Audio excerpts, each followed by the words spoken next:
So guys, it's funny because literally last night I was reading the comments on videos and I had one comment talking about my previous episode on Naked stock, which is of course the stock that we are looking at tonight. I was looking at this stock back when it was at 35 cents, of course quite some time ago, but looking at it now guys, we're at $1.80. Now I'm not trying to say that I'm correct because yes, we cover like up to 160 if not 200 stocks a month on this channel. Sometimes I get it right, sometimes I don't get it right. That's just the nature of the videos. But yeah, Naked is definitely a brand that has kind of turned itself around share price wise for now at least, and of course tonight we're going over why this could potentially be and all my personal opinions based on what we have been seeing mainly again over the past few days in the shares price. If it sounds like a plan guys, please leave a like and subscribe, it would go a mile. We are trying to grow the channel as much as possible, so thank you guys because we have been killing it recently. Obviously I was off yesterday, but you know what, we are back today covering a lot of stocks. So yeah, Naked guys, not wasting any time, but I am not a financial advisor. With that being said, we're going to jump straight in.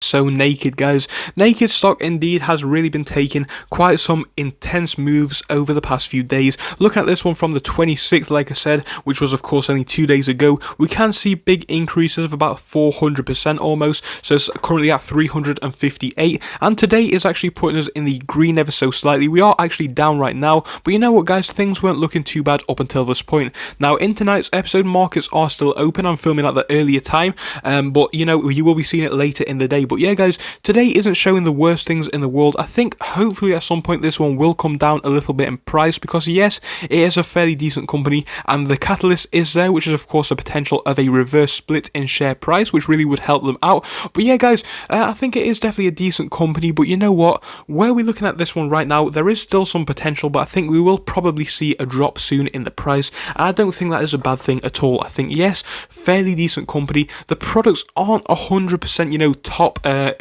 advertised, if you will. They're not very popular on the market 100%, but there really is some potential for growth in this one. Obviously the main thing which is you know putting us in the green for this is people think that this share price being bumped up will probably increase the growth and investor awareness, and I think this is definitely the case possibly. It really has worked so far, and I think there is more potential for it to work even more into the future. And I think the overall message which this you know a reverse split is bringing to the table is the potential that this company is trying to turn itself around and make some more money, and of course that is ultimately what we want to see. I think there really is some potential for that if the management do work correctly into growing the company, so there really is some potential for that growth. But honestly guys, when it comes to Naked stock, I think we should definitely be you know experiencing a drop before we are buying, in my personal opinion, because yes, like I said, very good company possibly into the future, but we are actually up quite significantly right now, so I think a sell-off is probably due pretty soon in my opinion. But that's just what I think guys. Come and tell me what you think down in the comment section, or even better, tell us on Discord. I'd love to hear what you guys have to say. But I hope you enjoyed the video guys. If you did, please do leave a like and subscribe, and I'll see you in the next one. Goodbye until then.